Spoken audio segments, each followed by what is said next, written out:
నమస్తే welcome to V3 news లక్ష్యం సమాజైతం నేను మానస ముందుగా హెడ్లైన్స్ ప్రజా సమస్యల పరిష్కారానికై రథయాత్ర నిర్వహించాలి కాంగ్రెస్ అధిష్టానాన్ని కోరిన సంగారెడ్డి ఎమ్మెల్యే తూర్పు జగ్గారెడ్డి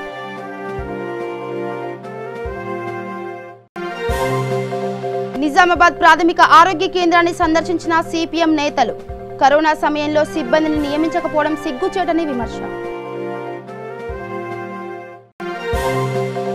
వికలాంగుల హక్కుల పోరాట సమితి గ్రేటర్ హైదరాబాద్ జిల్లా సన్నాహక సభ ముఖ్య అతిథిగా హాజరైన Mandakrishna Madiga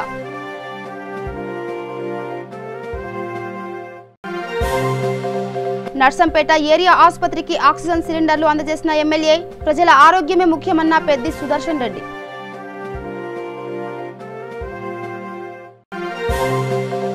power house plant ప్రమాదంలో అమరులైన వారికి తోటి ఉద్యోగుల నివాళి 3 రోజుల పాటు సంతాప దినాలను ప్రకటించిన project chief engineer Prabhakar Rao. ఇక డీటెయిల్స్కి వెళ్తే సంగారెడ్డి ఎమ్మెల్యే తూర్పు జగ్గారెడ్డి మీడియా సమావేశం నిర్వహించారు. ఈ సమావేశంలో ఆయన మాట్లాడుతూ ప్రజా సమస్యల పరిష్కారానికై రథయాత్ర నిర్వహించాలని పీసీసీ సీఎల్పీకి చెప్పినట్టు తెలియజేశారు. సీఎం హామీలు ఎంతవరకు నెరవేరాయో ప్రజల దగ్గరకు వెళ్లి తెలుసుకుంటామన్నారు. మంచిగా డైరెక్ట్ గా పబ్లిక్ దగ్గరికి పోతాము, ఫాస్ట్ గా పోతాం. ఇప్పుడు కిలోమీటర్ నడుచుడు ఎక్కువ ఉంటుంది, పబ్లిక్ తోటి మాట్లాడుడు తక్కువ ఉంటుంది. రథయాత్ర అయితే డైరెక్ట్గా అన్ని గ్రామం వైజ్గానా మండల్ వైజ్గానా డైరెక్ట్గా ప్రజల దగ్గరికి వెళ్తాం, ప్రజలతోటి మాట్లాడతాం.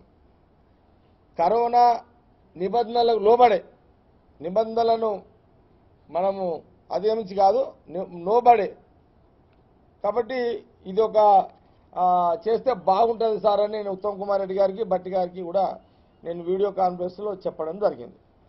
అందుకే దాంట్లో ఈ అన్ని అంశాలు మేజర్గా ఇది 12% ముస్లిం రిజర్వేషను, అట్లే 12% ఎస్సీల రిజర్వేషను, 3 ఎకరాల భూమి దళితులకు 3 ఎకరాల భూమి ఇస్తానని కదా దళితులకు అదొకటి పంపిణీ దళితుల అదొకటి, అట్లే నిరుద్యోగ భృతి నిరుద్యోగుల కోసము 1,00,000 రూపాయలు రుణమాఫీ చేస్తానన్నాడు. అది ఇప్పటి వరకు కూడా లేదు. పోయిన టర్మ్లోనేమో 4 కిస్తీలు చేసాడు 25,000. ఇప్పుడు ఒక కిస్తీ కూడా లేదు కాబట్టి 2 ఏళ్ళు అవుతుంది ఇప్పటికీ 1,00,000 రూపాయలు ఇంకా రుణమాఫీ కాలే, అదొకటి. అట్లాగే డబల్ బెడ్రూమ్లు అది కూడా పెండింగే ఉన్నాయి ఇప్పటి వరకు కూడా. జిహెచ్ఎంసీలో కాలే, అసలు జిహెచ్ఎంసీలో అయితే బహుశా 2 లక్షల మందికేమో ఇస్తానని చెప్పిండు. జిహెచ్ఎంసీలోనే 6 ఏళ్ళు అయింది, ఇప్పటి వరకు ఎక్కడ ఒక్క బెడ్రూమ్ కూడా ఇచ్చినా దాఖలేదు ఇప్పటిదాకా. ఇప్పుడు మళ్ళీ జిహెచ్ఎంసీ ఎన్నికలు వస్తున్నాయి. మళ్ళీ ఈ జిహెచ్ఎంసీ ఎన్నికల్లో మరి డబల్ బెడ్రూమ్లు ఏం చెప్తాడో ఇంకా ఫస్ట్ ఏం చెప్తాడు.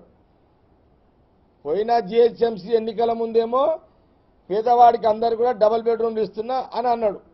వన్ సైడ్ టీఆర్ఎస్కి వేసేసారు, ఎంఐఎంకి వేసారు, వాళ్ళిద్దరు మిత్రపక్షం కాబట్టి. ఇప్పుడు మరి ఈ వచ్చే జిహెచ్ఎంసీ ఎన్నికల్లో నవంబరో డిసెంబరో ఉంటాయి ఎన్నికల్లో. ఈ ఎన్నికల్లో మరి జిహెచ్ఎంసీ ఎన్నికల్లో డబల్ బెడ్రూమ్ల సంగతి ప్రజలకు ఏం చెప్తాడు? ఎందుకంటే చాలా స్లమ్లు ఉన్నాయి, ఒక్కొక్క ఇంట్లో 5 మంది ఉన్నారు ఫ్యామిలీస్. ఆయన చెప్పిండు కదా, ముఖ్యమంత్రి గారు చెప్పారు కదా. కాబట్టి జిహెచ్ఎంసీ పరిధిలో ఉన్న డబల్ బెడ్రూమ్లో ఇంకా ఇవ్వలేదు, ఎన్నికల ముందు ఏం చెప్తాడు? రాష్ట్ర కమిటీ పిలుపులో భాగంగా సిపిఎం నిజామాబాద్ కమిటీ ఆధ్వర్యంలో స్థానిక పట్టణ ప్రాథమిక ఆరోగ్య కేంద్రాన్ని నేతలు సందర్శించారు. ఈ సందర్భంగా సిపిఎం పార్టీ జిల్లా మాజీ కార్యదర్శి పెద్ది వెంకట్రాములు మాట్లాడుతూ స్థానికంగా ఉన్న పట్టణ ప్రాథమిక ఆరోగ్య కేంద్రంలో చాలా కాలం నుండి సిబ్బంది కొరత ఉంది అని తెలిపారు.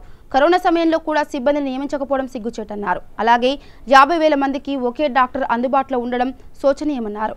కరోనా సందర్భంలో తమ ప్రాణాలను సైతం లెక్క చేయకుండా సేవలందిస్తున్న ఆశా వర్కర్లకు ఎలాంటి వేతనం ఇవ్వకపోవడం చాలా బాధాకరమని, వారికి వెంటనే నెలకి 21,000 వేతనం ఇవ్వాలని డిమాండ్ చేశారు. ఈ కార్యక్రమంలో జిల్లా కమిటీ సభ్యులు బోడ అనిల్, నాయకులు మహేష్ పాల్గొన్నారు. ప్రాథమిక ఆరోగ్య కేంద్రాలు, పట్టణ ప్రాథమిక ఆరోగ్య కేంద్రాలు, మండల ప్రాథమిక ఆరోగ్య కేంద్రాలు, జిల్లా జనరల్ హాస్పిటల్స్ కూడా సందర్శించాలనే పిలుపులో భాగంగా సిపిఎం పార్టీగా ఈరోజు మేము ఇంద్రపురిలో ఉన్న ప్రాథమిక ఆరోగ్య కేంద్రానికి వచ్చినాం. ఈ ఆరోగ్య కేంద్రం పరిధిలో 50,000 మంది పాపులేషన్ ఉన్నారు, కానీ ఒకే డాక్టర్ తోటి నడుపుతా ఉన్నారు. మిగతా అన్ని కూడా కనపడతా ఉన్నాయి. కానీ డాక్టర్ గారిని కూడా సంప్రదించాం, మొత్తం కిట్స్ అవన్నీ కూడా వచ్చినాయి. ఇక్కడ ర్యాపిడ్ టెస్టులు కూడా చేస్తూ ఉన్నారు. కాకపోతే కరోనా వచ్చినటువంటి ఇతర పేషెంట్లు, అదే డెలివరీ పేషెంట్లు, ప్రెగ్నెంట్ పేషెంట్లను కూడా ఇక్కడ సౌకర్యం లేక అసలు నిజామాబాద్ జనరల్ హాస్పిటల్ లేక గాంధీ హాస్పిటల్ కూడా పంపారు. సిబ్బంది చాలా కొరత ఉంది. ఎంత కొరత ఉందనంటే కనీసం మనం వింటున్నది 18,000 మందికి ఒక డాక్టర్ ఉన్నాడని చెప్తా ఉన్నారు. కానీ 50,000 మందికి ఒక్క డాక్టర్ ఉన్నాడు ఇక్కడ. సిబ్బంది కూడా అదే రేషియోలో తక్కువ ఉన్నది. సిబ్బందిని పెంచినట్టుంటే ర్యాపిడ్ టెస్ట్ల సెంటర్లు కూడా, కౌంటర్లు కూడా పెంచినట్టుంటే బాగుండేది. ఈ ఇంద్రపురి పరిధిలో ఒక 3 సెంటర్లు మాత్రమే ఉన్నాయి కరోనా ర్యాపిడ్ టెస్ట్ల సెంటర్. ఒకటి ఐటీఐ, 2 కిల్లా, ఇంకోటి హాస్పిటల్ కేంద్రంగా. అంటే ఇంత తక్కువ ఉండటం వల్ల జనానికి పూర్తి సహకారం అందించట్లేదు. ఇక్కడ సిబ్బంది కొరత కారణంగా ఎట్టి పరిస్థితుల్లో ప్రజలకు దీని మీద అవగాహన కల్పించే ప్రయత్నం చేయట్లేదు. హోమ్ ఐసోలేషన్లో ఉన్న వాళ్ళకు పూర్తి సహకారం అందించట్లేదు. హోమ్ క్వారంటైన్లో ఉన్న వాళ్ళకు మందుల కిట్లు కూడా చక్కగా అందించట్లేదు. ఏదో ఇక్కడ వచ్చినటువంటి పాజిటివ్ కేసు వస్తే, ర్యాపిడ్ టెస్ట్ చేస్తే పాజిటివ్ కేసు వస్తే వాళ్ళకే కొన్ని కిట్స్ ఇచ్చి పంపిస్తున్నారు తప్ప వీళ్ళు ఇంటికి వెళ్ళిపోయిన తర్వాత వీళ్ళకి ఇచ్చినటువంటి దాఖలాల సందర్భం లేదు. ప్రజలకు అవగాహన కలిగించేటువంటి ప్రయత్నం కూడా లేదు. అదే బాధ్యతని ఈరోజు సిపిఎం పార్టీగా మేము ప్రభుత్వానికి ఈ సమస్యలన్నింటి, ఇక్కడున్న లోపాలన్నింటి తెలియజేస్తూ రేపటి నుంచి, ఎల్లుండి నుంచి కూడా మొత్తం ఈ కరోనా మీద అవగాహన కల్పించడం కోసం ప్రజల దగ్గరకు వెళ్తామని తెలియజేస్తాం. ఇక సికింద్రాబాద్ లాలాపేట్లో గల కార్తిక గార్డెన్ ఫంక్షన్ హాల్ వికలాంగుల హక్కుల పోరాట సమితి గ్రేటర్ హైదరాబాద్ జిల్లా సన్నాహక సభ జరిగింది. ఈ కార్యక్రమానికి ముఖ్య అతిథిగా మందకృష్ణ మాదిగ హాజరయ్యారు. ఈ సందర్భంగా ఆయన మాట్లాడుతూ వికలాంగులను ప్రభుత్వం ఆదుకోవాలని, వారి హక్కుల కోసం పోరాడతానని తెలియజేశారు. వికలాంగుల పక్షాన నిలబడి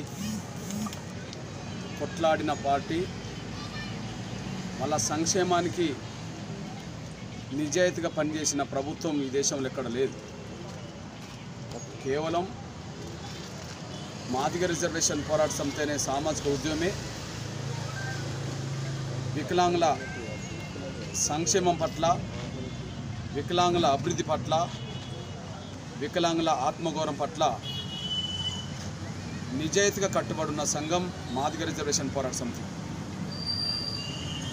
మాదిగ రిజర్వేషన్ పోరాట సమితి వికలాంగుల హక్కుల పోరాట సమితి అనే సంఘాన్ని వికలాంగుల కోసం ఏర్పాటు చేసి 2007 నుంచి జరిగిన పోరాటం వల్లనే దేశంలో ఎక్కడ లేని పెన్షన్లు 2 తెలుగు రాష్ట్రాల్లో మాత్రమే 3,016 రూపాయలు అమలు జరగడానికి దారితీసింది. ఈ దేశాన్ని పరిపాలించే ప్రస్తుత ప్రధానమంత్రి నరేంద్ర మోడీ గారు సొంత రాష్ట్రమైన గుజరాత్ నుంచి మొదలుకుంటే ఈ దేశంలో 2 తెలుగు రాష్ట్రాలు మినహాయించి మిగిలిన ఉన్న 27 రాష్ట్రాల్లో ఎక్కడ కూడా 1000 రూపాయల పెన్షన్ దాటలేదు. కేవలం 2 తెలుగు రాష్ట్రాల్లోనే ఆ పెన్షన్ ఆ స్థాయికి రావడానికి ఎంఆర్పిఎస్, విహెచ్పిఎస్ కలిసి చేసిన పోరాటమే అవి సాధించడానికి దారితీసింది. ఇప్పుడు మేము స్పష్టంగా చెప్పదలుచుకునేది ఏంటంటే, మాదిగ రిజర్వేషన్ పోరాట సమితి ఎస్సీ, ఎస్టీ, బీసీ, మైనారిటీ వర్గాలందరినీ కలుపుకొని, వికలాంగుల సమాజాన్ని కలుపుకొని రాజ్యాధికారమే లక్ష్యంగా పోరాటం చేయడానికి మహాజన సోషలిస్ట్ పార్టీ రూపంగా ముందుకు వస్తున్నాం. ఈ లక్ష్య సాధనలో భాగంగా ఎంఆర్పిఎస్ పరంగా, అదే సమయంలో వ్యక్తిగతంగా నేను మనసా వాచ కర్మన హక్కున చేర్చుకునే వర్గం ఏదన్నా ఉంటే వికలాంగుల వర్గమే. ఎందుకంటే కాళ్ళు లేని, చేతులు లేని, కళ్ళు లేని నా వికలాంగుల సమాజం అంతకుముందు పెన్షన్ల పోరాటం జరగకముందు కుటుంబాలకే భారమైన పరిస్థితి కనిపించేది. కానీ ఇప్పుడు కుటుంబాల బరువు బాధ్యతలే వికలాంగుల సమాజం చూసుకునే స్థాయికి విహెచ్పిఎస్, ఎంఆర్పిఎస్ నడిపించింది. వరంగల్ రూరల్ జిల్లా నర్సంపేట నియోజకవర్గంలో గల ఏరియా ఆసుపత్రికి ఎమ్మెల్యే ఆక్సిజన్ సిలిండర్లు అందజేశారు. నర్సంపేట ఏరియా ఆసుపత్రిలో నూతనంగా ఏర్పాటు చేసిన కోవిడ్-19 ఐసోలేషన్ కేంద్రానికి ఎమ్మెల్యే పెద్ది సుదర్శన్ రెడ్డి తన స్వంత డబ్బులతో ఏర్పాటు చేసిన ఆక్సిజన్ సిలిండర్లను ప్రారంభోత్సవం చేశారు. గతంలో ఎమ్మెల్యే పెద్ది సుదర్శన్ రెడ్డి తన సొంత ఖర్చులతో ఐసోలేషన్ సెంటర్ ఏర్పాటు చేశారు. ఈ కార్యక్రమంలో rural DMHO Madhusudan, municipal chairperson Gunti Rajani Kishan, municipal commissioner Vidyadhar, area ఆసుపత్రి సూపరింటెండెంట్ గోపాల్, కౌన్సిల్ పాల్గొన్నారు. మన జిల్లాలో మొట్టమొదటిసారిగా ఆక్సిజన్ బెడ్స్తో కూడినటువంటి ఐసోలేషన్ సెంటర్ ప్రభుత్వానికి సంబంధించి మన సివిల్ హాస్పిటల్లో సేవలు అందుబాటులోకి రావడానికి అన్ని రకాల ఏర్పాట్లు చేయడం జరిగింది. రేపటి నుంచి అడ్మిషన్స్ ప్రారంభం చేయడం జరుగుతుంది. రేపు సాయంత్రం నుంచి సంబంధించినటువంటి ప్రత్యేక డాక్టర్ల నియామకం, సిబ్బంది నియామకం ప్రక్రియ జిల్లా కలెక్టర్ గారు హరిత మేడం గారు, మన డిహెచ్ గారు సంజయ్ గారు, మన డిఎంఎన్హెచ్ఓ గారు మసూల్ గారు, మన సూపరింటెండెంట్ గారు ఆ ప్రక్రియను పూర్తి చేయడం జరిగింది. ఇప్పటికే 4 డాక్టర్లు ట్రైనింగ్ కావడం జరిగింది. మిగతా సపోర్టింగ్ స్టాఫ్ అంతా ఇవాళ సాయంత్రం వరకు రిపోర్ట్ చేస్తారు. ఈ ద్వారా మేము కరోనా బారిన పడ్డటువంటి ప్రజలకు పేషెంట్స్ విజ్ఞప్తి చేస్తూ ఉన్నాం. సిమ్టమ్స్ ఉండబడినటువంటి పేషెంట్స్ ఎవరైతే ఉన్నారో వారందరికీ రేపటి నుంచి నర్సంపేట సివిల్ హాస్పిటల్లో సేవలు ప్రభుత్వ తరఫున అందుబాటులో ఉంటాయి. అన్ని రకాల చికిత్సలకు సంబంధించి ఒక వెంటిలేటర్ ఫెసిలిటీ అవసరం ఉన్న వాళ్ళకు మాత్రమే ఇక్కడి నుంచి పేషెంట్ను ఎంజిఎంకు రికమెండ్ చేయడం జరుగుతుంది. మిగతా ఆక్సిజన్ ఫెసిలిటీస్ కావాల్సినటువంటి పేషెంట్స్ దాదాపు 99.9% ఆక్సిజన్తో కూడినటువంటి ట్రీట్మెంటే అవసరమైన పేషెంట్స్ ఉన్నారు కాబట్టి వారందరూ కూడా సేవలు ఇక్కడ అందుబాటులో ఉంటాయి. ఈ పేదవాళ్లకు చాలా ఉపయోగపడేటువంటి కార్యక్రమం. ప్రభుత్వ తరఫున ఇప్పటికే అన్ని ఫెసిలిటీస్ ఇచ్చారు. ప్రత్యేకంగా 5 ఆక్సిజన్ సంబంధించిన సిలిండర్స్ కూడా ప్రభుత్వం ఇప్పటికే సరఫరా చేసింది. మనం 20 బెడెడ్ హాస్పిటల్తో ముందుకు పోతున్నాం. ఐసోలేషన్ సంబంధించి ఆక్సిజన్ బెడ్స్ సంబంధించి 5 సరిపోవని చెప్పి ప్రభుత్వానికి ఇండెంట్ చేయడం జరిగింది. రాష్ట్రం మొత్తం ఉండబడినటువంటి డిమాండ్ కూడా అనూహ్యంగా పెరిగింది.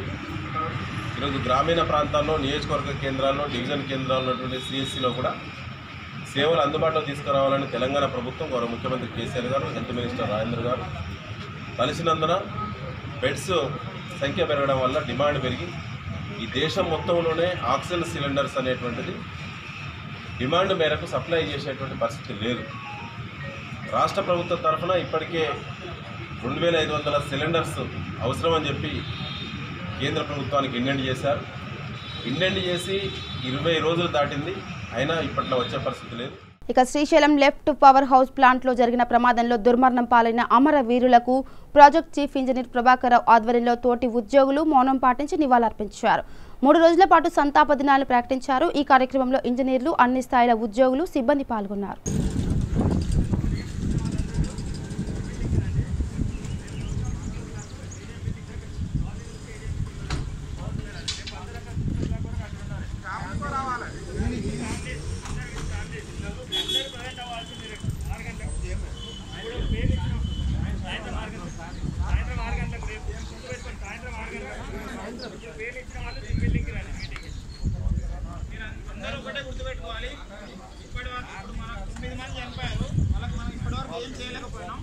సో మనం అల్టిమేట్గా వాళ్ళ ఫ్యామిలీకి హెల్ప్ అయ్యేటట్లు ఫైనాన్షియల్గా జాబ్ వచ్చే వరకు మనం తగ్గినామంటే వాళ్ళ ప్రాణత్యాగానికి మనకు వాల్యూ చేయనట్లే. మీరు అందరూ గుర్తుపెట్టుకోవాలి. ఇది లాస్ట్ వరకు వాళ్ళకి ఎంప్లాయ్మెంట్ ఇచ్చే వరకు, వాళ్ళకి ఎక్స్ప్రెస్గా ప్రకటించే వరకు మనం అసలు ఒక్క స్టెప్ కూడా బ్యాక్ వేసేది లేదు.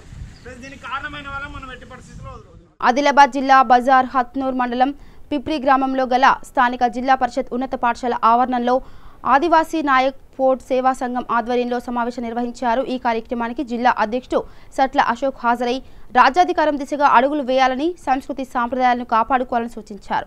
నాయక్ పోర్టులు చదువులో రాణించాలని, ప్రతి గ్రామంలో కుమ్రం భీం మరియు మద్ది రామచందర్ గారుల విగ్రహాలను పెట్టించాలన్నారు. అనంతరం మండల కమిటీని ఎన్నుకున్నారు. ఈ కార్యక్రమంలో వెంకటరమణ, జనగ భీముడు, పిట్ల రాజేష్, కొమ్ము రవికుమార్, దశరథ్, గంగన్న పాల్గొన్నారు. ఈరోజు ఆదిలాబాద్ జిల్లాలోని బజారత్ను మండల పిప్రి గ్రామం నందు మా నాయక్ పౌడ్ సంఘం యొక్క మండల ఇక్కడ ఎన్నుకోవడం అనేది జరిగింది. ఈ మండల కమిటీ ఎన్నుకోవడం భాగంగానే మా జాతి అభివృద్ధి కొరకై, మా జాతి మనుగడ కోసమై చర్చించుకోవడం అనేది కూడా జరిగింది. చాలా రోజులుగా మా సంస్కృతిని కాపాడుతూ వస్తున్న పిప్రి గ్రామానికి ప్రత్యేక ధన్యవాదాలు తెలుపుకుంటూ ఈరోజు ఇక్కడ మండల అధ్యక్షులుగా మరియు ప్రధాన కార్యదర్శిగా ఎన్నుకోబడ్డ గంగాధర్ కానీ, అటు ప్రధాన కార్యదర్శిగా ఓంకార్ని మరియు మిగతా వర్గాన్ని టీంనన్నీ ఎన్నుకోవడం అనేది జరిగింది. మా జాతి రాష్ట్రంలో గోండు కోయ కన్నా అత్యధికంగా జనాభా కలిగిన జాతి అని చెప్పుకోవచ్చు. ఇటు దాదాపు 4 లక్షలున్న నాయకపోడు ఆ జాతిని చాలా ప్రభుత్వం ఈరోజు విస్మరిస్తుంది. చాలా ప్రాంతాలలో ఇంకా తడకలు అల్లుకుంటూ మరియు అడవి వనరులపై ఆధారపడుతున్న ప్రాంతాలు ఇంకా చాలా ఉన్నాయి. అక్కడి పరిస్థితులు దినదిన గండంగా ఉన్నాయి. వీరిని గుర్తించాల్సిన అవసరం ఇటు ప్రభుత్వానికి, ఇటు మాకు జిల్లా యంత్రాంగం కలెక్టర్ గారు కానీ, ఇటు పిఓ గారు కానీ గుర్తించి మా వాళ్లకు న్యాయం చేయాలి. అలాగే మాలో కూడా చదువుకున్న విద్యార్థులు, చదువుకున్న పిల్లలు, ఇటు మహిళలు, బాలికలు చాలామంది ఉన్నారు. వీరిని ప్రత్యేకంగా ఆదుకొని వీరి మనుగడ కోసం పాటుపడతారని చెప్పి కోరుకుంటూ, మొత్తం రాష్ట్ర వ్యాప్తంగా మా జాతి ఎక్కడైతే ఉందో పెద్ద ఎత్తున మేము ఈ కార్యక్రమాలు కూడా ఈ మధ్య చేయడం అనేది జరుగుతుంది. మమ్మల్ని రాష్ట్ర ప్రభుత్వం గుర్తించి మేము కూడా ఓటర్లలో ఒక భాగమే. మమ్మల్ని రాజకీయంగా కానీ, ఇటు ఉద్యోగుల రూపంలో కానీ మాకు ప్రత్యేక గజెట్లో నెంబర్ లేకపోవడము, స్టాటిక్స్లో నెంబర్ లేకపోవడము, మమ్మల్ని ఇటు గోండు మాతోటి సంఘమైన గోండు కమ్యూనిటీతోటి కలిపి చూపడం వల్ల మాకు ప్రత్యేక నిధులేవి కేటాయించకపోవడం అనేది జరుగుతుంది. దయచేసి ప్రభుత్వం దీన్ని గమనించి నాయకపోడ్స్కు ప్రత్యేక ఒక నెంబరింగ్ను కేటాయించాలి. మాకు ప్రత్యేక అభివృద్ధి ఫలాలైతే ఏవైతే ఉన్నాయో మాకు కూడా అందించాలని చెప్పి ఈ సందర్భంగా తెలియజేస్తున్నాం. ఇక మూసీ ప్రాజెక్టు అందాలను చూద్దామని స్నేహితులతో కలిసి వెళ్లిన యువకుడు ప్రమాదవశాత్తు నీటిలో పడి మృతి చెందాడు. మూసీ ప్రాజెక్టు గేట్లు ఎత్తడంతో నల్గొండ జిల్లా నకరేకల్కు చెందిన పుట్టల సాయి తన మిత్రులతో కలిసి డ్యాం వద్దకు వెళ్లారు. 2 గేట్ల ద్వారా దిగువకు వెళ్తున్న నీటిలో సరదాగా ఆడుకుంటుండగా సాయి కాలు జారి పడ్డాడు. వరద నీటిలో కొట్టుకుపోయి బండరాళ్ల మధ్య ఇరుక్కుపోయి మృతి చెందాడు. ఇక జగిత్యాల జిల్లా పెగడపల్లి మండల పిఏసిఎస్ చైర్మన్ ఓరుగంటి రమణారావు 54వ జన్మదిన వేడుకలను రమణారావు యువసేన మండల అధ్యక్షులు సుద్దాల మహేష్ ఆధ్వర్యంలో గొల్లపల్లి మండల కేంద్రంలో ఘనంగా నిర్వహించారు. ఈ కార్యక్రమంలో సుద్దాల హరీష్, మతులాపురం రమేష్, శేఖర్, సుద్దాల రాకేష్, బొల్లం అంజి పాల్గొన్నారు. వరంగల్ అర్బన్ జిల్లా వరంగల్ నగరంలో కాంగ్రెస్ పార్టీ జిల్లా మైనార్టీ అధ్యక్షులు మహమ్మద్ ఆయూబ్ ఆధ్వర్యంలో మీడియా సమావేశం నిర్వహించారు. ఈ సమావేశంలో భాగంగా ఆయూబ్ మాట్లాడుతూ తెలంగాణ పిసిసి అధ్యక్ష పదవి మార్పు అనివార్యమైతే తెలంగాణలో గెలుపు ఓటములు నిర్వహించే శక్తి ఉన్న ముస్లింలకు పిసిసిసి అధ్యక్ష పదవి మైనార్టీలకు ఇవ్వాలని కోరారు. అనుభవం ఉన్న నాయకుడు షబ్బీర్ అలీకి అధ్యక్ష పదవి ఇవ్వడం న్యాయమన్నారు. పార్టీ కష్టకాలంలో పార్టీ విజయం కోసం ఎన్నోసార్లు కృషి చేసిన నాయకుడు షబ్బీర్ అలీ అని తెలిపారు. అన్ని జిల్లాల అధ్యక్షులతో కలిసి త్వరలో ఢిల్లీకి వెళ్లి రాహుల్ గాంధీని కలుస్తామన్నారు. ఈ కార్యక్రమంలో మాజీ మార్కెట్ డైరెక్టర్ అబ్దుల్ కయ్యూమ్, సయ్యద్ తదితరులు పాల్గొన్నారు. తెలంగాణ రాష్ట్రంలో కాంగ్రెస్ పార్టీ పిసిసి పదవి మార్పు చేస్తున్న తరుణంలో భిన్నమైన పేర్లు వినబడతా ఉన్నాయి. ఉత్తమ్ కుమార్ రెడ్డి గారిని మార్పు ఒకవేళ అనివార్యం అయితే ఉత్తమ్ కుమార్ రెడ్డి గారిని మార్పాలని చెప్పి ఏఐసిసి ఒకవేళ నిర్ణయం తీసుకుంటే మైనార్టీలుగా మా యొక్క ఒక అభిప్రాయం ఏంటిదంటే ఉమ్మడి రాష్ట్రంలో కూడా ఎప్పుడు కూడా మైనార్టీని పిసిసి అధ్యక్ష పదవి ఇవ్వలేదు. ఒకసారి వరంగల్ జిల్లాకు చెందిన కమాలుద్దీన్ అహ్మద్ గారిని ఉమ్మడి రాష్ట్రానికి 6 నెలలు మాత్రమే కష్టకాలంలో పిసిసి పదవి ఇచ్చిండ్రు. మరి ఆనాటి నుండి ఈనాటి వరకు కూడా మైనార్టీలకు పిసిసి అధ్యక్ష పదవి రాలేదు. ఎందుకంటే తెలంగాణలో ముస్లిం ఓటు బ్యాంకు అన్నది ఇలా గెలుపు ఓటమును శాసించే ఓటు బ్యాంకుగా ఉన్నది కారణంగా తెలంగాణలోని ప్రజలు కూడా ఇవాళ రెడ్డి సామాజిక వర్గంలో 2 గ్రూపులుగా విడిపోయి మాకని చర్చించుకుంటున్న ఈ తరుణంలో కాంగ్రెస్ పార్టీ నాయకుడు మర్రి చెన్నారెడ్డి గారు, నేదురుమల్లి జనార్దన్ రెడ్డి గారు, కోట్ల విజయభాస్కర్ రెడ్డి గారు, వైఎస్ రాజశేఖర్ రెడ్డి, అలాగే కిరణ్ కుమార్ రెడ్డి గారి మంత్రివర్గంలో పనిచేసిన అనుభవం ఉన్న నాయకుడు మాజీ ప్రతిపక్ష నాయకుడు షబ్బీర్ అలీ గారికి పిసిసి అధ్యక్ష పదవి ఇస్తే సముచితమైన స్థానంతో పాటు తెలంగాణలో అధికారం రావడం కోసం బాటలు వేసినట్టు అవుతుందని చెప్పి కాంగ్రెస్ పార్టీ పక్షాన డిమాండ్ చేయడం జరుగుతూ ఉంది. ఎందుకంటే ఇవాళ ముస్లింలకు రిజర్వేషన్ కల్పించడంలో ముఖ్య భూమిక పోషించిన షబ్బీర్ అలీ గారు రాజశేఖర్ రెడ్డి ప్రభుత్వంలో పవర్ మినిస్టర్గా ఉండే ఆ రోజు పవర్ గురించి ఆయన వేసిన అడుగులే ఇవాళ తెలంగాణలో నిరంతరమైన కరెంటు వస్తుందంటే ఇలా షబ్బీర్ అలీ గారి కృషి ఎంతో ఉంది.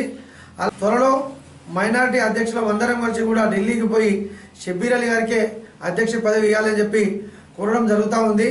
కావున రాహుల్ గాంధీ గారు అందరినీ సమిష్టి చేసే నాయకుడు షబ్బీర్ అలీ గారికి ఇస్తే బాగుంటుందని చెప్పి మా యొక్క అభిప్రాయం. కాబట్టి ఒకసారి ఆలోచన చేయాలని చెప్పి కోరడం జరుగుతూ ఉంది. వనపర్తి జిల్లా చిన్నంబావి మండలంలోని అమ్మపల్లి గ్రామ సమీపంలో అమానుషం చోటు చేసుకుంది. ఎద్దుబండ దగ్గర ప్రధాన రహదారి పక్కన గల ముళ్లపొదల్లో గుర్తు తెలియని మహిళ ఆడబిడ్డకు జన్మనిచ్చి విడిచిపెట్టి వెళ్లిపోయింది. ఈ విషయాన్ని పొలాలకు వెళ్లిన కూలీలు గమనించి వెంటనే అంబులెన్స్కు సమాచారం అందించారు. పాపను ఆసుపత్రికి తరలించారు. పోలీసులు కేసు నమోదు చేసుకుని దర్యాప్తు చేస్తున్నారు. నిజామాబాద్ జిల్లా బీంగల్ మండలం ఎర్రోడి గల్లీకి చెందిన వెంకటేష్ కొద్ది రోజుల క్రితం మరణించాడు. అదే కుటుంబానికి చెందిన మారెప్ప కూడా మరణించడంతో కుటుంబంలో విషాద ఛాయలు అలుముకున్నాయి. పెద్ద దిక్కైన వ్యక్తులను కోల్పోవడంతో దిక్కుతోచని పరిస్థితిలో ఉన్న ఆ కుటుంబానికి గంగస్వామి ఫర్ సొసైటీ తరఫున గంగస్వామి 10,000 రూపాయలు 50 కేజీల బియ్యంతో పాటు నిత్యావసర సరుకులు అందజేశారు. నమస్కారం. ఏదైతే ఒక 2-3 నెలల కింద మారప్ప అనే వ్యక్తి ఎర్రోడి గల్లీలో చనిపోవడం జరిగింది. మారప్ప కంటే ముందే వాళ్ళ అల్లుడైనటువంటి వెంకటేష్ కూడా హార్ట్ స్ట్రోక్తోని చనిపోవడం వల్ల వాళ్ళ కుటుంబం చాలా ఇబ్బందులు ఉండడంతో మాకు ఆ పరిసరాల్లో ఉన్నటువంటి మా గంగస్వామి ఫర్ సొసైటీ సభ్యులైనటువంటి సభ్యుల ద్వారా వాళ్ళ దీన పరిస్థితి గురించి తెలియడంతో మేము వెంటనే స్పందించి వారి కుటుంబానికి 50 కిలోల బియ్యము దాంతోపాటు నిత్యావసర వస్తువులు ఇవ్వడం జరిగింది. ఒకటి ఏంటంటే వెంకటేష్ అనే వ్యక్తికి 3 పిల్లలు ఉన్నారు. వాళ్ళ దీన పరిస్థితిని చూసి చలించి మా గంగస్వామి ఫర్ సొసైటీ ద్వారా ఈ అమౌంట్ ప్లస్ నిత్యావసర వస్తువులు అందజేయడం జరిగింది. ప్రభుత్వం వెంటనే స్పందించి ఇలాంటి నిజమైన అర్హులైన వ్యక్తులకే ప్రభుత్వ పథకాలు అందేలా చూడాలని మేము గంగస్వామి ఫర్ సొసైటీ ద్వారా మేము ప్రభుత్వాన్ని విన్నవించుకుంటున్నాం.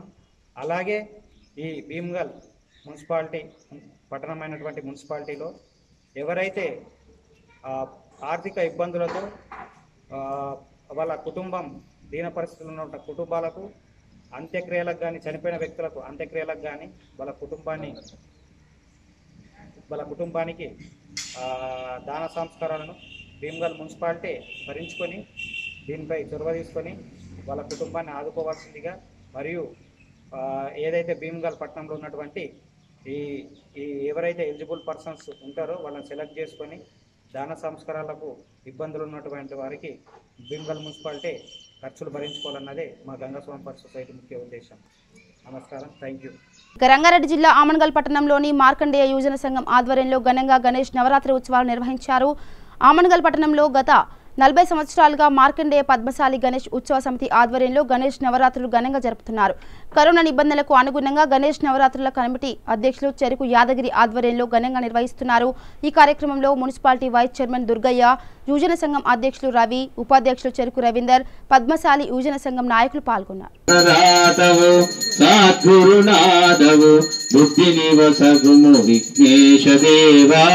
గజముఖ గణపతి ఆరతి నీకు పరిమళ కర్పూరారతి పార్వతి పుత్రుడా పరమ పవిత్రుడా పార్వతి పుత్రుడా పరమ పవిత్రుడా పాకాంకుశధర విఘ్నేశ దేవా గజముఖ గణపతి ఆరతి నీకు పరిమళ కర్పూరారతి శేష విభూషణ భూత వినాశన శేష విభూషణ భూత వినాశన మూషిక వాహన విఘ్నేశ దేవా గజముఖ గణపతి ఆరతి నీకు పరిమళ కర్పూరారతి. రాజస్థాన్ లో జరిగిన రోడ్డు ప్రమాదంలో కామారెడ్డి జిల్లాకు చెందిన ఆర్మీ అధికారి కిషన్ మృతి చెందాడు. రాజస్థాన్ రాష్ట్రంలోని శ్రీ గంగానగర్ వద్ద ఆర్మీ ట్రక్ బోల్తా పడింది. ఈ సంఘటనలో తెలంగాణ రాష్ట్రం కామారెడ్డి జిల్లా గాంధారి మండలం గండివేట్ తండాకు చెందిన ఆర్మీ జవాన్ ఇస్లావత్ కిషన్ మృతి చెందాడు. విధులు ముగించుకొని రాజస్థాన్లోని అమృత్సర్ వెళ్తుండగా ఈ సంఘటన జరిగింది. కిషన్ మృతితో స్వస్థలమైన గండిపేట్ తండాలో విషాద ఛాయలు అలుముకున్నాయి.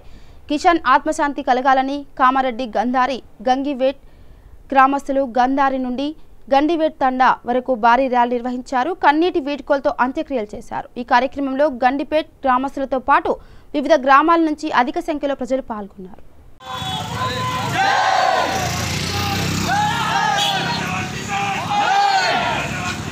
జై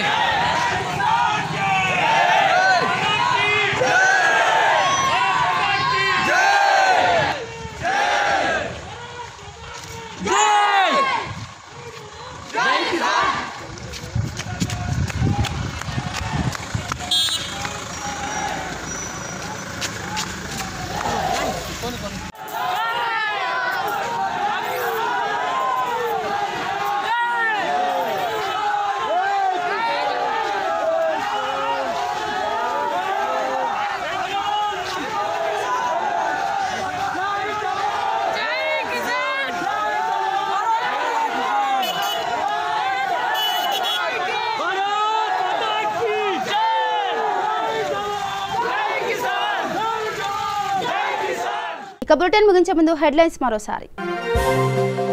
ప్రజా సమస్యల పరిష్కారానికై రథయాత్ర నిర్వహించాలి. కాంగ్రెస్ అధిష్టానాన్ని కోరిన సంగారెడ్డి ఎమ్మెల్యే తూర్పు జగ్గారెడ్డి.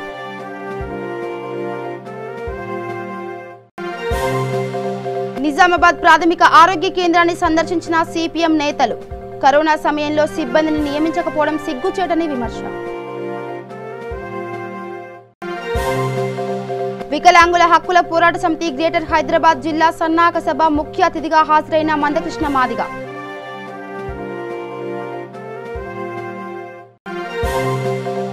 నర్సంపేట ఏరియా ఆసుపత్రికి ఆక్సిజన్ సిలిండర్లు అందజేసిన ఎమ్మెల్యే. ప్రజల ఆరోగ్యమే ముఖ్యమన్న పెద్ది సుదర్శన్ రెడ్డి.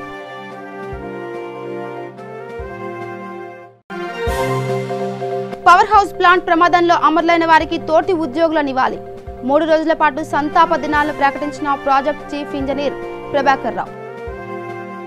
ఇవి bulletin updates. Keep watching V3 news. లక్ష్యం సమాజైతే. నమస్కారం.